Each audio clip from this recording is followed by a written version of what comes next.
Hello friends, welcome to my YouTube channel study vibes. तो आज की वीडियो में हम लोग बात करेंगे American modernist poet T S. Eliot की एक बहुत ही पॉपुलर पोएम के बारे में, जिसका नाम है द हॉलो मैन।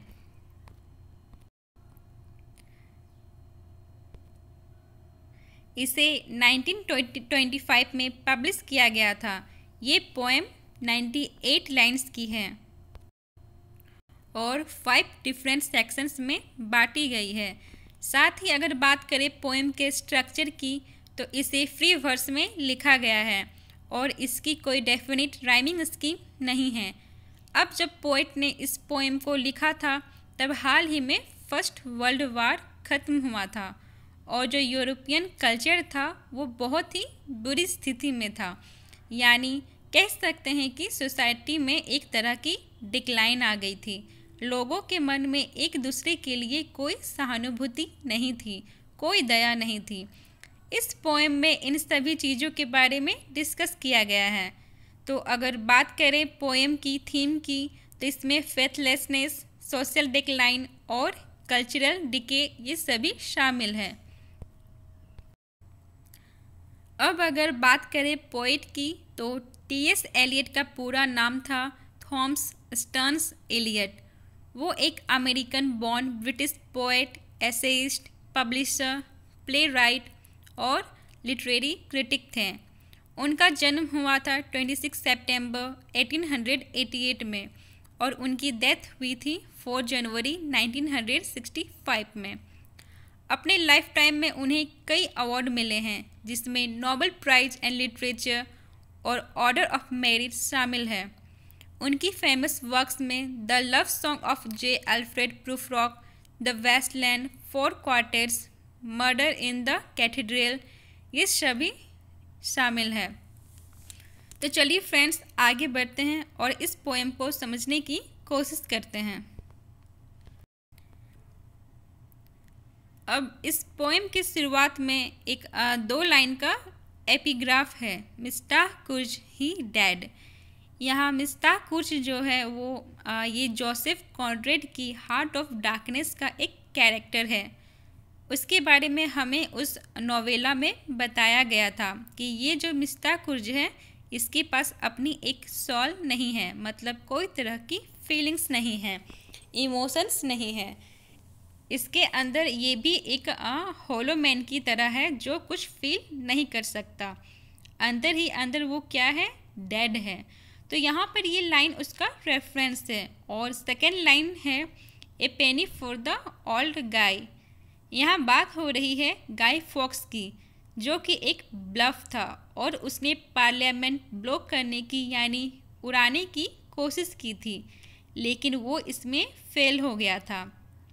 तो हर साल 5 नवंबर को उसका पुतला जलाया जाता है। और यहाँ ओल्ड का रेफरेंस इसलिए दिया गया है क्योंकि वो एक बेचारा बूढ़ा आदमी था, जो कुछ पैसों की उसे ज़रूरत थी, लेकिन उसने कुछ अलग ही तरह का काम करना शुरू कर दिया था। तो यहाँ पर जो एपिग्राफ है वो 2 अलग अलग लोगों के बारे में बताया जा रहा है, जो अंदर से बिल्कुल होलो है, यानी उनमें सोचने की क्षमता नहीं थी। और कहीं ना कहीं ये इस पोएम में अच्छा रेफरेंस भी बनाती है। तो चलिए अब फर्स्ट स्टैंजा पोएम की समझने की कोशिश करते हैं।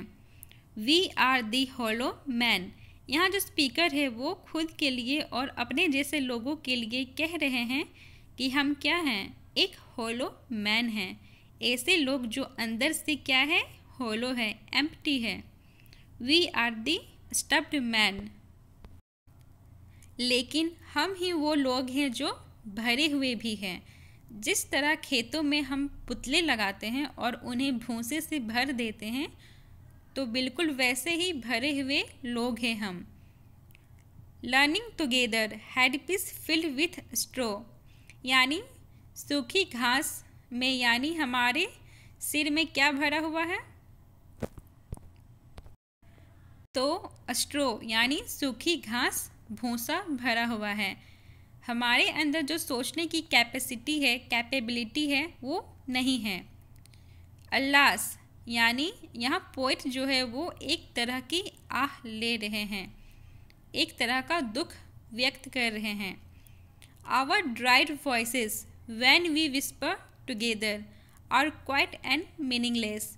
और हमारी जो आवाज़ें हैं वो अब सूख गई है। जैसे बहुत दिनों तक ना बोलने के कारण बोलने में काफ़ी दिक्कत होती है, तो बस वैसे ही हमारी जो आवाज़ है वो सूख गई है।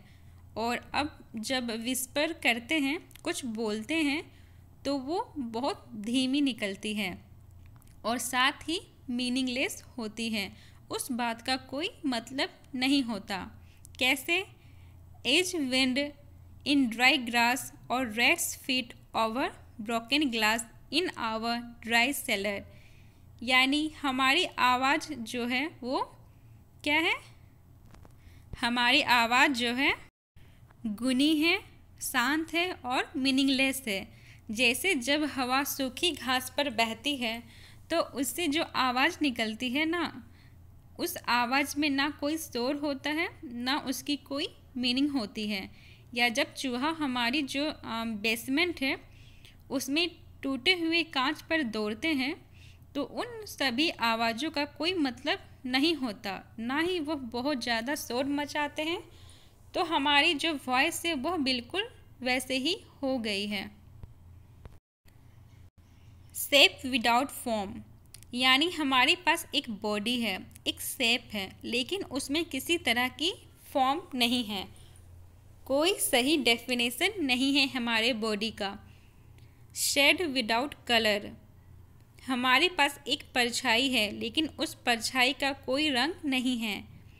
पैरालाइज फोर्स, हमारे अंदर फोर्स है, ताकत है, लेकिन हम उसे इस्तेमाल नहीं कर पा रहे हैं, हम पैरालाइज हैं। जेस्चर विदाउट मोशन, और हमारे मन में कुछ करने का तजुर्बा है, हम चाहते हैं कि हम कुछ करें, जेस्चर करें, लेकिन उसके लिए हम किसी तरह का मोशन नहीं कर रहे हैं, मूवमेंट नहीं कर रहे हैं। हम सिर्फ सोच रहे हैं कि ऐसा करेंगे। तो ये सब क्या बताता है कि हमारी यह सारी चीज़ें जो है वो यूजलेस होते जा रही हैं। Those who have crossed with direct eyes to death's other kingdom, यानी वो लोग जिन्होंने इस दुनिया को छोड़कर डेथ की, मौत की उस दूसरी दुनिया में कदम रख लिया है, उन आँखों को देखते हुए वो आँखें किसकी है? तो मौत की, या एक तरह से कह सकते हैं कि गॉड की। गॉड की आँखों में देखते हुए वो उसकी दूसरी दुनिया में जा चुके हैं। Remember us, if at all, not as lost, violent souls, but only as the hollow man, the stubbed man।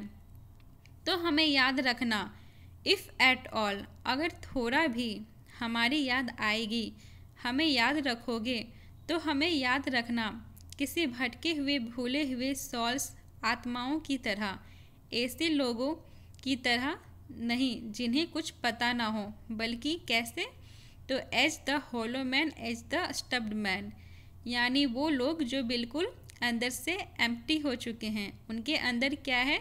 बस भूसा भरा हुआ है, जिनमें सोचने की, समझने की कैपेसिटी नहीं है। बस हमें वैसे ही याद रखना। अब बात करें नेक्स्ट स्टैंजा की, तो स्टार्ट है। Eyes I dare not meet in dreams. अब यहाँ पर बात हो रही है उन आँखों की। यह हमने पहली लाइन्स में पढ़ा था कि जो लोग मरने के बाद डेथ की दूसरी किंगडम में उन आँखों को देखते हुए जाते हैं, तो पोइट अपने लिए कहते हैं कि मुझ में हिम्मत नहीं है कि मैं उन आँखों को अपने सपने में भी देखूं। इन that's dream kingdom this do not appear. लेकिन अब डेथ को, जो ड्रीम किंगडम है, जो बेहतर जगह है डेथ की किंगडम में, यानी एक तरह से हमें इसे हेवन मान सकते हैं। स्वर्ग की बात हो रही है कि वो जो जगह है वहाँ पर यह आँखें नज़र नहीं आई। वो आँखें कैसी हैं?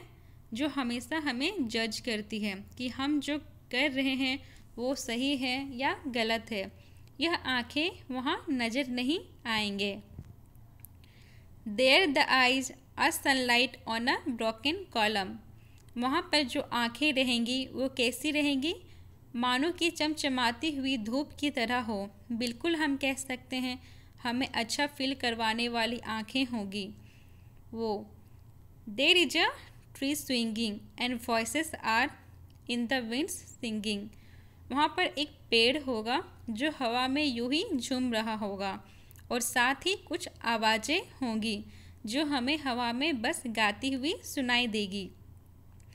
मोर distant and more solemn than a fading star. और ये जो आवाज़ें और ये पेड़ होगा ये हमसे बहुत दूर होगा और साथ ही इनकी जो आवाज़ होगी वो बहुत ही शांत होगी, जैसे मानो दूर में जो एक तारा हो वो ख़त्म होता जा रहा हो। तो आप यहाँ पर कंपैरिजन समझ सकते हैं। जब हम दूसरी किंगडम में जाएंगे, जब हम जाएंगे, ये जो हेवनली प्लेस रहेगा वहाँ पर कितना मज़ा आएगा, कितनी कंफर्टेबल रहेंगे हम। पोइट हमें ये समझाने की कोशिश कर रहे हैं।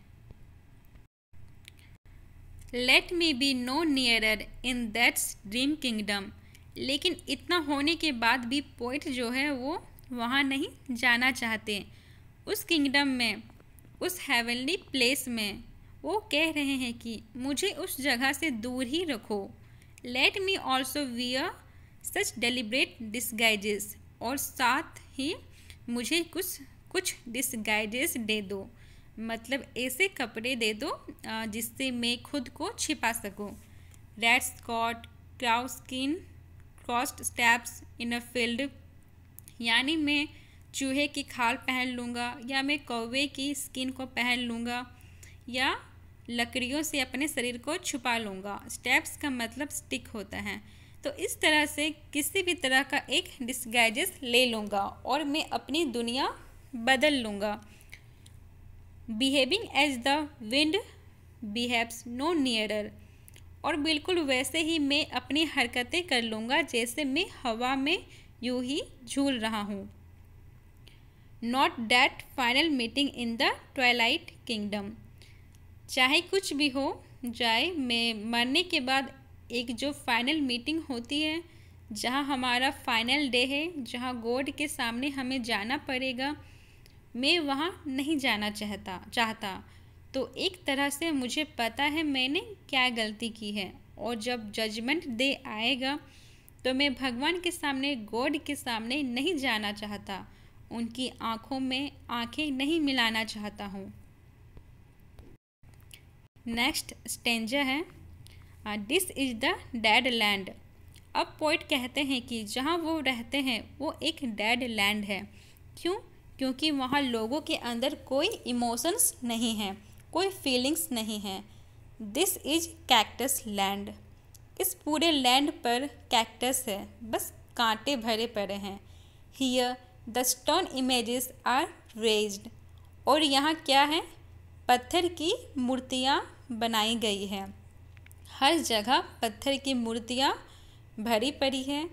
Here they receive the supplication of a dead man's hand under the twinkle of a fading star. और यहाँ पर लोग क्या करते हैं? किसी मरे हुए के हाथ का आशीर्वाद चाहते हैं, उसके लिए सप्लिकेशन करते हैं, बैठ के प्रार्थनाएं करते हैं कि जो मरे हुए लोग हैं वो उन्हें ब्लेस करें। वो भी कहाँ? रात के समय में एक मरते हुए तारे की रोशनी में। तो ये सारी चीज़ें, ये सारी बिहेवियर कैसा है? अजीब सा है।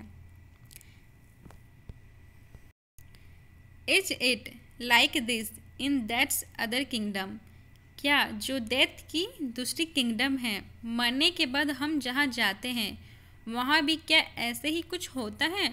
Walking alone at the hour when we are travelling with tenderness. क्या हम होलो मैन की तरह रात के समय अकेले लोग वहाँ भी टहलते हैं और उनके अंदर प्यार भरा रहता है क्या? वो टेंडरनेस से, प्यार से भरे पड़े रहते हैं। Lips that would kiss from fresh to broken stone. और क्या वहाँ भी लोग जो किसी को प्यार करते हैं उन होठों से वो क्या करते हैं, अपने होठों से भरे हुए मरे हुए लोगों की और टूटे हुए पत्थरों की पूजा करते हैं, उनके लिए प्रेयर्स करते हैं। तो जिस तरह की ज़िंदगी हम जी रहे हैं, क्या डेथ के दूसरी किंगडम में वैसा ही होता है? The eyes are there are the eyes are not here. In this here the poet want to say that the eyes are not here. अब पहले ही पोइट ने बताया था कि वो गॉड के सामने नहीं जाना चाहते हैं, उनके आइज़ में नहीं देखना चाहते हैं। तो बोल रहे हैं कि वो आँखें यहाँ इस डेड लैंड में नहीं हैं। There are no eyes here in this valley of dying stars. और फिर कहते हैं कि उनकी आँखें तो छोड़ो, यहाँ पर किसी के पास आँखें ही नहीं हैं, यहाँ पर किसी के पास आँखें ही नहीं हैं। जितना भी लोग हैं वो कुछ भी देख ही नहीं सकते। यहाँ पर रेफरेंस दिया जा रहा है फर्स्ट वर्ल्ड वार का, कि कैसे उस समय लोगों ने मानवता जो है बिल्कुल त्याग दी थी, दूसरे की दुखों को देखकर नज़रअंदाज कर देते थे।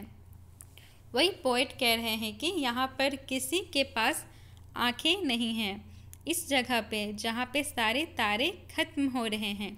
इन this hollow valley this broken jaw of our lost kingdoms, इस खाली एम्प्टी वैली में जहाँ पे क्या है, कभी हमारा एक बहुत बड़ा सा साम्राज्य था, एक किंगडम हुआ करता था, और अब वो बिल्कुल समाप्त हो चुका है। यहाँ कोई किसी के लिए कुछ नहीं सोचता, सब अंधे हो चुके हैं।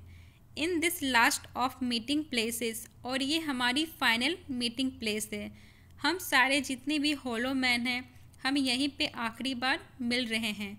We grope together and avoid speech, यानी हम एक दूसरे से सटकर चुपचाप चल रहे हैं, धक्के भी मार रहे हैं, लेकिन कुछ एक दूसरे से कह नहीं रहे हैं।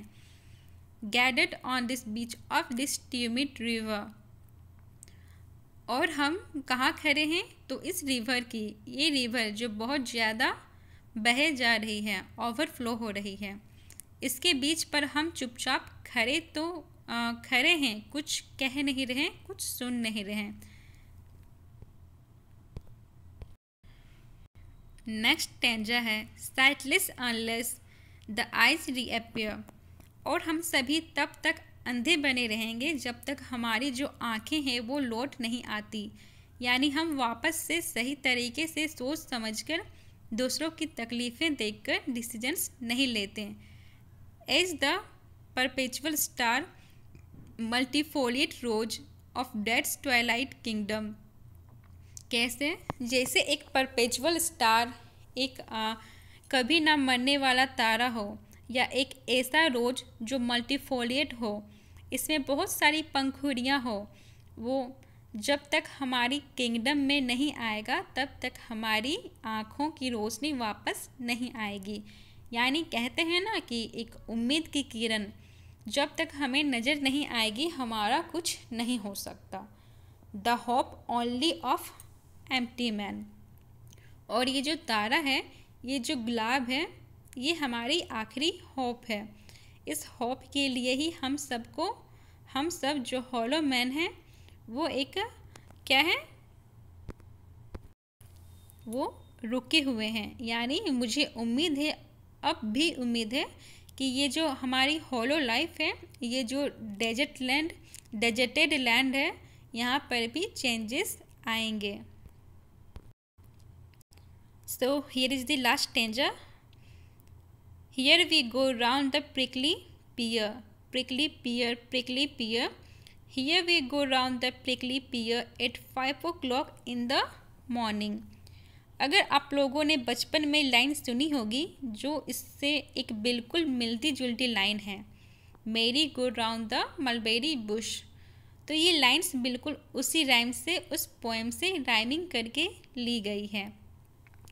पोएट कह रहे हैं कि जितने भी हॉलो मैन हैं वो क्या कर रहे हैं, वो एक प्रिकली पियर यानी एक कैक्टस के चारों ओर डांस कर रहे हैं। और ये डांस कब तक कर रहे हैं, तो सुबह के 5 बजे तक। यानी हमें दिखाया जा रहा है कि रात के समय में भी इन होलो मैन को चैन नहीं है। पूरी रात इन्होंने एक कैक्टस के अराउंड, एक कांटे के अराउंड डांस करते हुए बिता दिए। Between the idea and the reality. और पोइट कहते हैं कि ये सब कब हो रहा है एक आइडिया और एक रियलिटी के बीच में। सोच आई उनके मन में कुछ करने की, और जब उसे एक्चुअल एग्जिस्टेंस दिया गया, सोच को पूरा किया गया। Between the motion and the act. जब कोई काम करने के लिए एक डिजायर आया, एक मन में चाहत आई कि हमें कुछ करना चाहिए, और जब वो काम पूरा हो गया, फॉल्स द शैडो।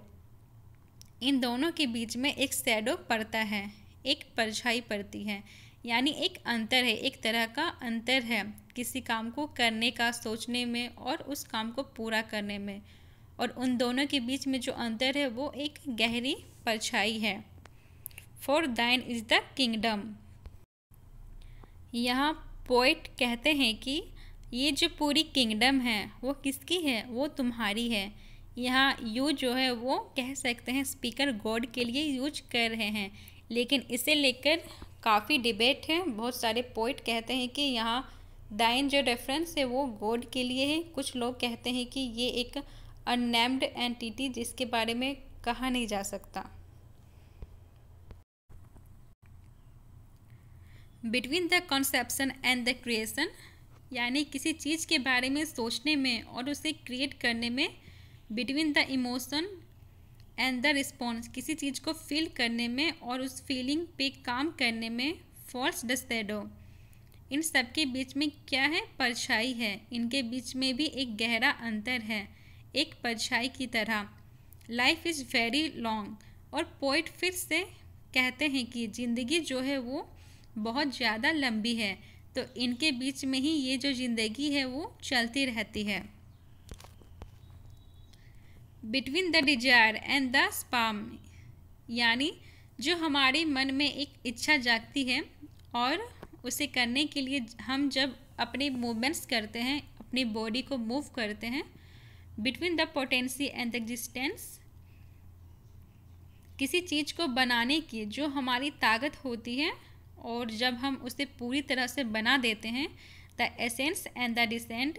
जब हम किसी चीज़ की आइडिया के बारे में सोचते हैं और जब वो पूरी होने के बाद डिसअपॉइंटिंग होती है, हमें पसंद नहीं आती है, तो इन सब के बीच में भी क्या होता है, शैडो पड़ता है। यानी यहाँ पोइट सिंपली बता रहे हैं कि जो हमारी सोच होती है, शुरुआत में जो हमारी फीलिंग्स होती हैं, उन पे जब हम एक्ट करते हैं तो उस बीच में एक गहरी परछाई सी होती है हमारी सोच की। For thine is the kingdom. For thine is life is for thine is the. Here the poet wants to say that. दोबारा पोइट कहते हैं कि ये जो किंगडम है ये तुम्हारी है, यानी कि गॉड की। For thine is life is for thine is the. यानी जिस तरह से शुरुआत में पोइट कह रहे हैं कि किंगडम तुम्हारा है, ये लाइफ बहुत लंबी है, उसी को यहाँ पर एक्सप्लेन किया गया है। This is the way the world ends. This is the way the world ends. This is the way the world ends. Not with a bang but a whimper. ये जो 4 लाइन्स है ये सबसे ज़्यादा पॉपुलर लाइन्स है ये poem की, या कह सकते हैं कि टी.एस. एलियट की सबसे ज़्यादा कोटेड लाइन्स में भी इसे जाना जाता है। पोइट यहाँ तक कह रहे हैं कि इसी तरह से दुनिया ख़त्म होगी। कैसे ख़त्म होगी, तो एक विम्पर के साथ, यानी बहुत धीमी साउंड के साथ। हमें लगता है कि बहुत बड़ा ब्लास्ट होगा और पूरी दुनिया ख़त्म होगी। वो ब्लास्ट ऐसा कि दूर तक उसकी आवाज़ फैलेगी, लेकिन नहीं, ये जो दुनिया है वो एक कराह के साथ, एक आह के साथ ख़त्म हो जाएगी और दूर दूर तक किसी को पता भी नहीं चलेगा। तो फ्रेंड्स, ये थी टी.एस. एलियट की द होलो मैन पोएम। तो अगर आपको एक बार में ये पोएम नहीं समझ आई तो प्लीज़ आप इस वीडियो को 2 बार देखें, ज़रूर समझ में आ जाएगी। तो प्लीज़ फ्रेंड्स, अगर आपको ये वीडियो समझ में आई, पसंद आई, तो like, comment, share and subscribe जरूर करिएगा। Thank you.